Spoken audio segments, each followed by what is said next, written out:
pas de panique, dossier OVNI.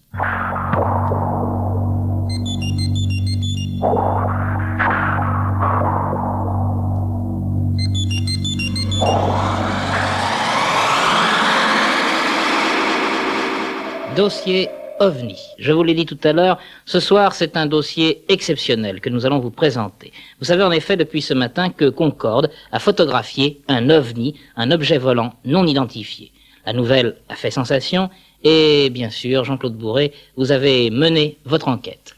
Je vous rappelle l'affaire en 2 mots. Le 30 juin dernier, Concorde survolait l'Afrique à 2300 km/h. Il observait l'éclipse la plus longue du siècle au-dessus de la terre africaine. Plusieurs caméras automatiques prenaient des photos, des milliers de photos. On a mis des mois à les étudier. Soudain, sur l'un des clichés, une forme inconnue. Le scientifique du CNRS qui l'étudie n'en croit pas ses yeux. Cela ressemble à une énorme soucoupe volante, mais il lui faudra 3 mois pour se rendre à l'évidence. Analyse, contre-analyse, hypothèse, contre-hypothèse, l'OVNI résiste à toutes les tentatives d'explication rationnelle. Ce cliché extraordinaire, un seul journaliste l'a vu jusqu'à présent, notre confrère Georges Fabre de la station RTF de Toulouse. Alors Georges Fabre, sur cette photo, que voit-on ? Eh bien, ce qui est extraordinaire, c'est de voir en fait 3 choses sur le même document. On voit en bas à gauche du document, on voit l'aile de Concorde prise au grand angle par cet appareil photo. On voit au loin l'éclipse solaire qui est prise donc au-dessus du Tchad, puisque le Concorde se trouvait à ce moment-là à 17 000 mètres d'altitude et à 2300 km/h au-dessus du Tchad. Et en haut, tout à fait en haut et à droite, donc dans le noir, dans la stratosphère, on voit un point brillant. Un point qui déjà, lorsqu'on regarde attentivement la photo, a la forme de ce que l'on appelle communément les ovnis, la forme de ces engins qui ont été décrits dans des milliers de témoignages. Bon, et cette photo, donc, ce point a été agrandi.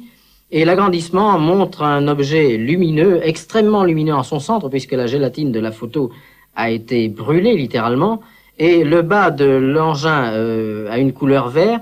Il y a du rouge au-dessus et il y a un étage. Au-dessus de la forme ovale du bas, il y a un étage qui présente également des lueurs rouges et noires. Mais la forme totale de l'engin est vraiment celle des ovnis tels qu'ils ont été décrits par des milliers de témoignages depuis 1947. Là, il n'y a aucun doute à voir là-dessus. Et ce qui est troublant, c'est le fait que le savant qui a étudié cette photo prétend lui-même qu'elle aurait au moins 200 mètres de diamètre. Alors on voit évidemment mal un engin terrestre avoir ces dimensions.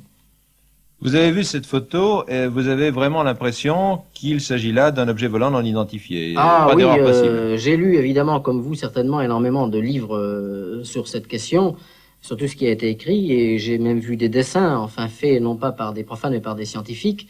Et c'est vraiment, vous pourrez voir d'ailleurs vous-même la photo, je le pense, demain, c'est vraiment la forme de l'OVNI, il n'y a aucun doute là-dessus. Même, je vous le dis, Monsieur Turca, qui est un scientifique et qui est très prudent, Monsieur Turca est très prudent, et c'est bien normal, qui n'a pas vu l'objet lorsqu'il volait, lui-même a reconnu, sans s'avancer plus, que c'était quand même quelque chose de troublant et qu'il fallait l'étudier davantage pour savoir exactement ce dont il s'agissait.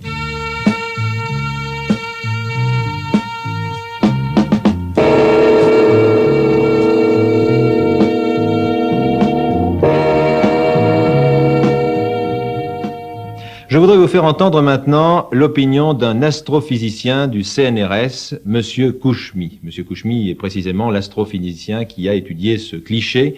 Il a longtemps hésité avant de parvenir à la conclusion que Concorde avait bien photographié un OVNI.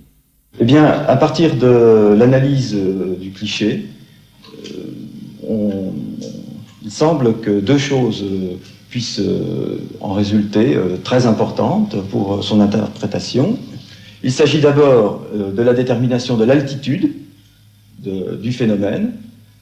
On peut très simplement, à partir de l'examen du cliché, se rendre compte du fait que l'objet est à une altitude supérieure à celle de l'avion Concorde. Dans la stratosphère. L'avion Concorde était effectivement à 17 000 mètres d'altitude, c'est-à-dire dans la stratosphère. On peut également, à partir d'un raisonnement très simple, en étudiant l'étalement dans l'image de l'objet, déterminer une dimension inférieure de cet objet. En effet, durant la pause, l'avion Concorde a effectué un trajet qui est de l'ordre de 10 mètres, et on peut très facilement en déduire, d'après l'étalement de l'image, que la dimension minimale de l'objet, si cet objet est immobile, évidemment, est d'au moins 200 mètres. De diamètre. De diamètre, oui, c'est-à-dire la dimension la plus grande de l'objet.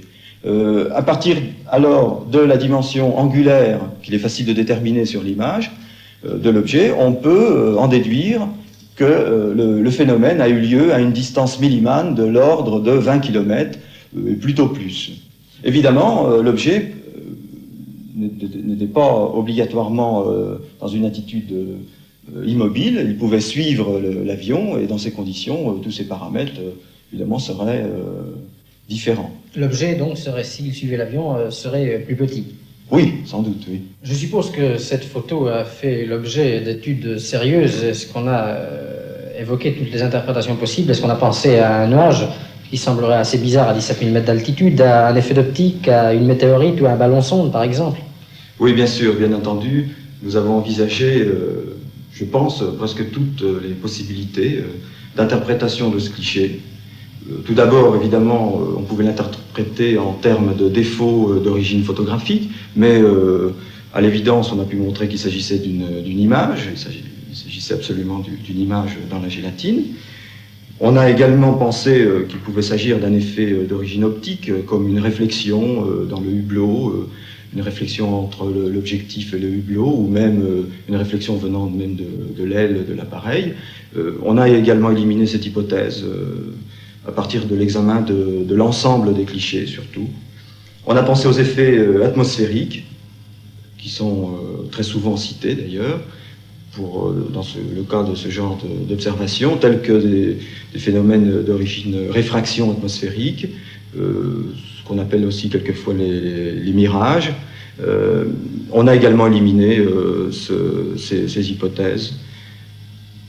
Quant aux phénomènes météorologiques, tels que ceux qui sont produits par une condensation ou même la formation d'un petit nuage, le fait que l'observation ait été effectuée à des hauteurs stratosphériques, à 17 000, et d'après nos estimations, l'objet serait plutôt à 18 000 mètres d'altitude, c'est vraiment hautement improbable, ou le moins que l'on puisse dire, c'est que nous ne disposons pas d'informations actuellement quant aux phénomènes qui peuvent être observés à ces altitudes dans l'atmosphère terrestre. Il reste les hypothèses qui, je pense, sont les plus plausibles, à savoir l'observation d'un objet tel que qu'on peut placer dans cette catégorie les satellites, les têtes de fusée, tous les objets qui font partie de l'ensemble de récupération des têtes de fusée, et également alors les ballons de type météorologique, les ballons sondes, etc. Pour l'instant, la plupart de ces hypothèses sont écartées, d'abord à partir de la détermination des dimensions, et ensuite d'après tous les renseignements que nous avons eus. Au-dessus du Tchad, il n'y avait pas de lâcher de ballon, il n'y avait pas de lancement de fusée. C'est vraiment hautement improbable. Et dans ces conditions, on peut classer cette observation parmi toutes celles qui se rapportent à ce qu'on a baptisé des objets non identifiés.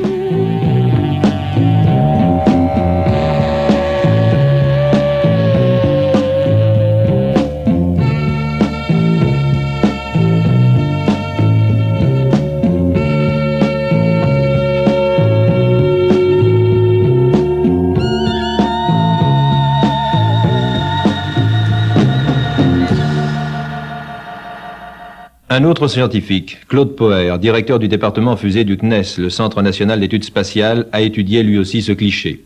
Il faut se rendre à l'évidence, a-t-il dit, et se préparer à une confrontation de plus en plus fréquente avec les ovnis. Non pas qu'ils deviennent plus nombreux, mais parce que de plus en plus, l'humanité est alertée et qu'elle est capable maintenant de faire face à ce phénomène scientifiquement et calmement.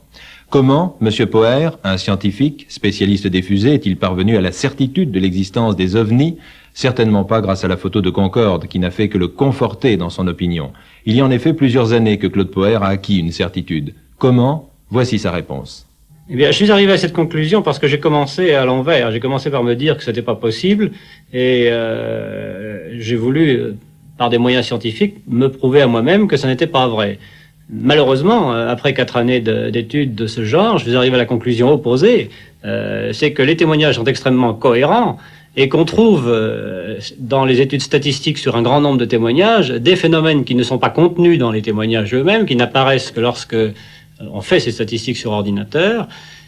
Et la conclusion après tout ça, c'est que ces témoignages sont extrêmement cohérents et qu'il est très probable que les témoins ont effectivement vu des objets passer dans le ciel. Bon, est-ce que vous pouvez être plus précis en ce qui concerne ces révélations qui apparaissent après étude par ordinateur? Oh, c'est très spécialisé. On peut dire deux choses. La première, c'est que les phénomènes obéissent aux lois de l'optique, par exemple. Il y a d'autant plus d'observations que le ciel est plus pur, exactement comme il est d'autant plus probable de voir un avion qui passe au loin que le ciel est plus clair. Et ça suit une loi qui est exactement la même loi que pour les avions, si vous voulez. Alors ça, c'est pas contenu dans les témoignages. Il y a d'autres phénomènes qui sont du même style, qui apparaissent également. Et les témoins ne savent pas que lorsqu'ils disent « j'ai vu quelque chose passer, il pleuvait », ils ne savent pas que statistiquement, il y aura 10 fois moins de témoins par temps de pluie que de témoins par beau temps. Monsieur Poher, il y a combien de temps que vous vous occupez de ce phénomène des objets volants non identifiés? Ça va faire 4 ans maintenant. Vous avez étudié combien de cas? Oh, j'en ai étudié plusieurs centaines personnellement. En fait, j'ai lu des rapports d'observation de témoins par milliers. Ça demande beaucoup de temps. Et vous êtes en relation, je crois, avec différents savants, entre guillemets, à l'échelle internationale, disons, oui, différents scientifiques. Il y a nombreux scientifiques étrangers qui étudient également ce problème. En France, il y a quelques scientifiques également. Et nous échangeons nos impressions, nos informations, de façon à essayer de faire progresser un peu ce sujet. Votre réseau s'étend sur combien de pays? Oh, essentiellement les pays de langue française ou de langue anglaise, parce que je ne parle que ces deux langues. Mais vos conclusions sont que les ovnis ont été aperçus dans tous les pays du monde, pratiquement. Absolument, oui. Tous les pays du monde sont concernés. Bien entendu, pour qu'un témoin se fasse connaître, il faut qu'il y ait la possibilité de communiquer. Donc, les pays qui ont beaucoup de journaux, beaucoup de radios, de télévision, etc., sont plus favorisés que les autres.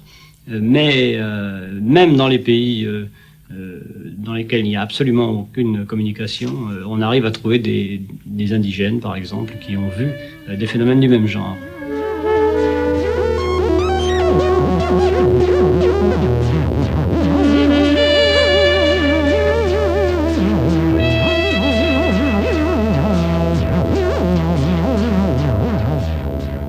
L'actualité nous a donc fourni ce soir un dossier particulièrement exceptionnel.